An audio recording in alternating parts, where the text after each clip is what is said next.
Good morning, my friends. Today I decided we're going to go ahead. We're going to use some of these sun-dried tomatoes. This is probably one of my favorite sun-dried tomato recipes. I'm going to do Marry Me butter beans with a touch of gnocchi because, well, I made soup with it yesterday and I only used some of the package, and this is what's left, and I know that I won't be eating it otherwise. So start us off with, I have evaporated milk. You can use coconut milk. I've done both. It's really good. If I really wanted to, I could do that and actually make it pretty dairy free. This has been aged over, this is Parmesan, been aged over 12 months, which means the lactose, I will not be reacting lactose-wise. I am using butter as well because, oh my gosh, does it add like the best flavor. Obviously my sun-dried, well, my quote-unquote sun-dried, more like just dried tomatoes, and then my butter beans. So what I'm going to do really quick is I'm going to go ahead and shred the Parmesan cheese, and then I'm going to go ahead and wash the butter beans, and I'll be right back. All right, now that this is shredded, and these are rinsed in a can, it's not that big of a deal. I'm going to go ahead, I'm actually going to pull some of these out, and I'm going to chop them, well, you know, cut them down a little bit more because I don't know if you guys remember, these were kind of julienne style, so we're going to go ahead and do that, and I'll be right back. All right, we're chopped up, so I'm going to go ahead, turn on the stove, and I'm going to pop those in and pop a little pat of butter in. Here we are. So we're going to let that cook down a little bit and get really nice and melty, get those flavors incorporated.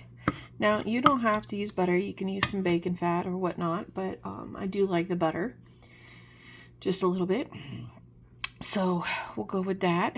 As you guys recall, this is confit oil, so I already have quite a bit of garlic in there. I might add more, but I doubt it because it is actually earlier in the morning, and I'm expecting my kids to be getting up pretty soon and demanding breakfast. So we'll go ahead and wait until that gets nice and warm and toasty, and then we'll be adding the gnocchi, and we'll also be adding the butter beans. Okay, I got a little distracted here. So they're a little toasty, but they'll still probably be pretty good. I'm gonna go ahead, toss some butter beans in, toss the gnocchi in. If I can get it open. Oh, because I had it open in the beginning. No, I didn't. Yes, I did. Oh my gosh. I'm sorry, guys. I'll try not to take so much time here. Come on. Open sesame. Alright.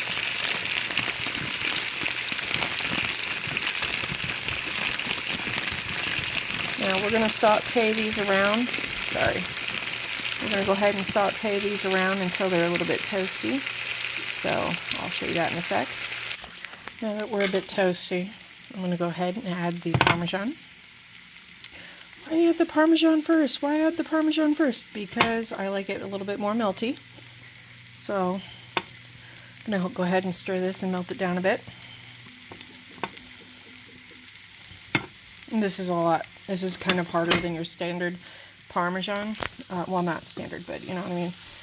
Because this was more of a off the wedge Parmesan and not from the powdery kind. I do want to give it some time to melt down. As you can see, we're getting some of that cheese stretch, which is most excellent. Now, you can replace the Parmesan with like a mozzarella, which is really good as well. My honey doesn't quite like Parmesan, says it smells like feet. So this is this particular meal is obviously for me, and what's nice is I'm going to have leftovers to have for lunch later, so I'm pretty excited about that.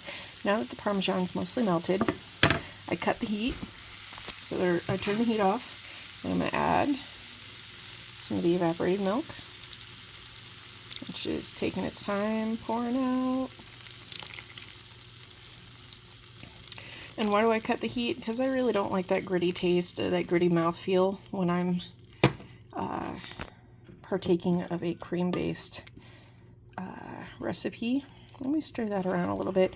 Let the milk kind of incorporate some, as you can see.